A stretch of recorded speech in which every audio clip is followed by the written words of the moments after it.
Hi, this is Mr. Cordes, and today, ladies and gentlemen, I'm going to talk about your thesis construction graph.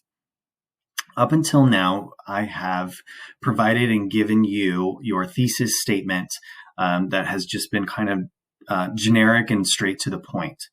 The purpose of that was to make sure that you were right on track with exactly what you were trying to prove. And you guys have done well with analyzing theme, analyzing characters. Now that we are into our third, fourth piece of writing, you guys are going to create your own thesis statement. And what you have in front of you here is a blank thesis construction graph. I use this in the classroom to kind of generate ideas. I'm going to explain the whole paper first, show you an example and go through that, and then take you back to this blank one. So kind of walk with me here. Obviously, in your mind, you need to think of the paper topic that you're writing about. So for us right now, it's the most dangerous game, and we're talking about how General Zaroff is either savage or civil, or how Ransford shows his reason and instinct. Okay, those are your two options. You've selected one of those. Keep that in your mind as you go through. Okay, so on this chart, you will notice what is the initial point that you're trying to prove. So this is where you write down your paper topic. The point I'm trying to prove is General Zaroff is both savage and civil. That's your initial thought, okay? The point I'm trying to prove is Ransford goes from using reason to instinct. Very simple, very simplistic, okay? What we're going to do here is we're going to fill in the characters that we're writing about. So in this first column, you should have General Zaroff and you should have Ransford. In this column right here, we're talking about our theme words. So for us, there are 4 theme words that we used and brainstormed. You will put down all 4, okay? Even though you're not writing about 2 of them, you still need to write down all 4 because you have a web off the word for all 4 of them, okay? And that will help you when it comes time to piecing together the very strong and direct assertive thesis statement that we're trying to create, okay? Now, there are several verbs here that I would like you to identify.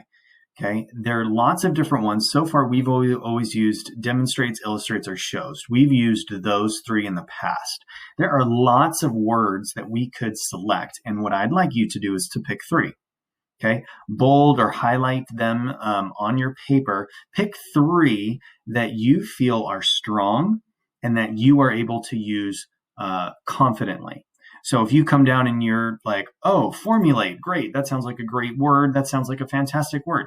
If you can't use that in a sentence or use it to talk about your topic, don't use it. So select things that you have. So maybe there is compare.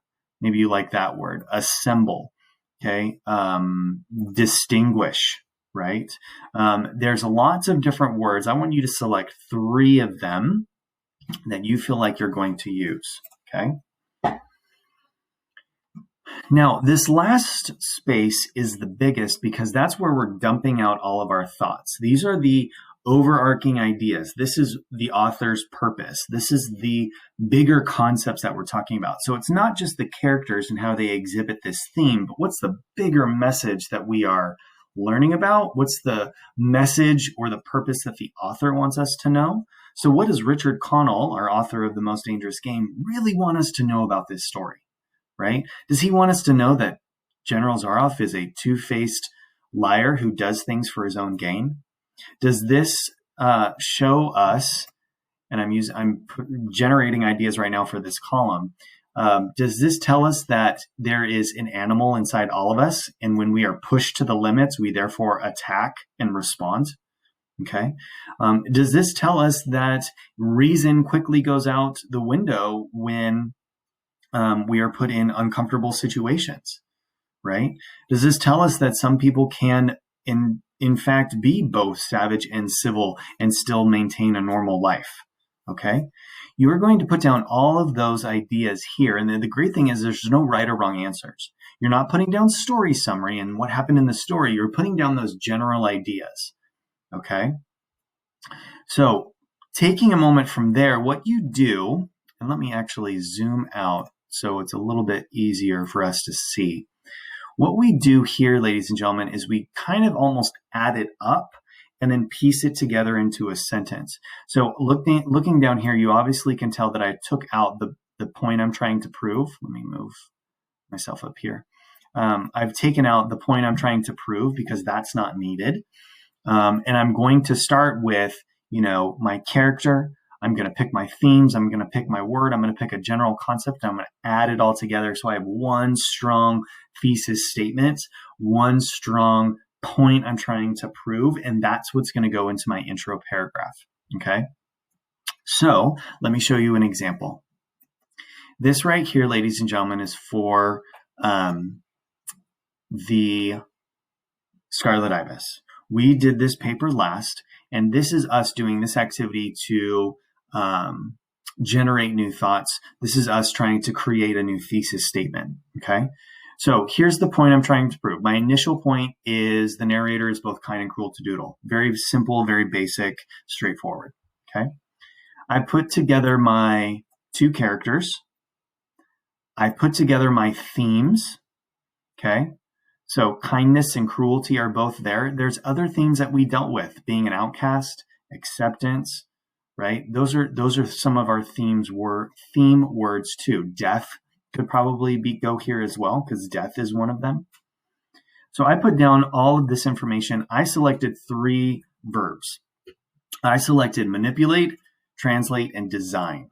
Okay, those were the ones that I thought I could use well within a sentence.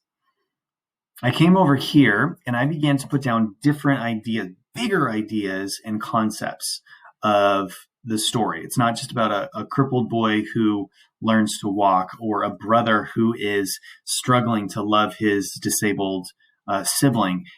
There's more things. Doodle is an outcast because of his physical disabilities. The narrator only wants his brother to be normal because he is ashamed, right? These are bigger concepts. This is insight. Right? Even though the narrator loves his brother, he hates how handicapped Doodle is and therefore is extremely mean to him. Notice I didn't give any examples. I didn't tell you anything from the story. I'm telling you how he is as a character and including those theme words. Okay? Love can make a person do crazy things. That's part of the story. Doodle and the Scarlet Ibis were both rejected by family because of their physical disabilities. The Scarlet Ibis bird represents a Doodle because of how they are both outcasts. So I'm generating all of those ideas. I'm kind of thinking, what is the bigger concept? What does my author want us to know? And if I look down here at my, looks like it got pushed to the second page, but that's okay. Actually, let me make myself a little bit smaller. Look, there we go.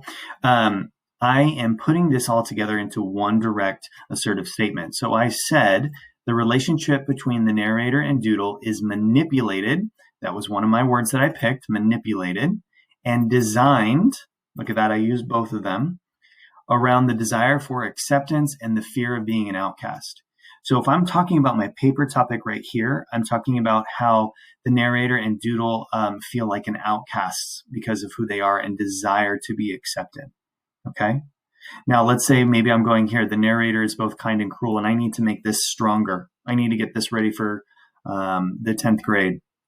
Right here, I've got the narrator's love for his handicapped brother Doodle is translated, because that was one of the words that I picked. I have my 2 characters. I've got kindness and cruelty. Okay.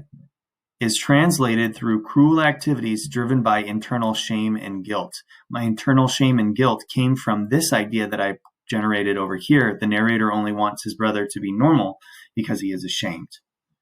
Notice, ladies and gentlemen, there aren't any story details.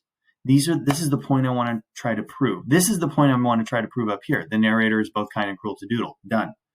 However, down here, this has been developed into something stronger and more assertive and more developed. And that's our goal for the most dangerous game. So when we look at this right here, when we look at this, you are going to create that sentence bridging together these 3 components. So sure, General Zaroff is, General Zaroff is savage and civil at the same time. But how can we develop that into something really, really strong? General Zaroff is a two-faced character whose purposeful design is to feed an internal hobby, right? Let's see. Let's go. I want to pick another one. Like maybe, modify. I like modify. Ransford modifies his reasonable thinking as he becomes hunted into an instinctual animal, right? He modifies something. I'm going to take and look at all of the components here and kind of piece them together. Here is my one thesis statement. Here's my strong idea. Okay. If you are uncertain about this, just think to yourself, is this showcasing, is this telling the point I'm trying to prove up here? Okay. As you progress through, your teachers aren't going to give you your thesis statements. They're going to say, what is the point you're trying to prove? And you will need to come up with a strong, direct, assertive thesis statement. Okay. So take the time, ladies and gentlemen, to conduct this activity. If you are lost or confused, please fill this out first. Then let's talk about what your thesis statement is. I can't help you piece together a thesis statement if this is blank. Okay. So take a moment, make sure that stuff is filled in and done. Message me if you have any concerns. I can't wait to see what you guys come up with. This is always so fascinating to see how you guys take a simple thesis statement, your initial thought of the point you're trying to prove, and make it into this really strong literary analysis statement. Okay. I'll talk to you guys soon.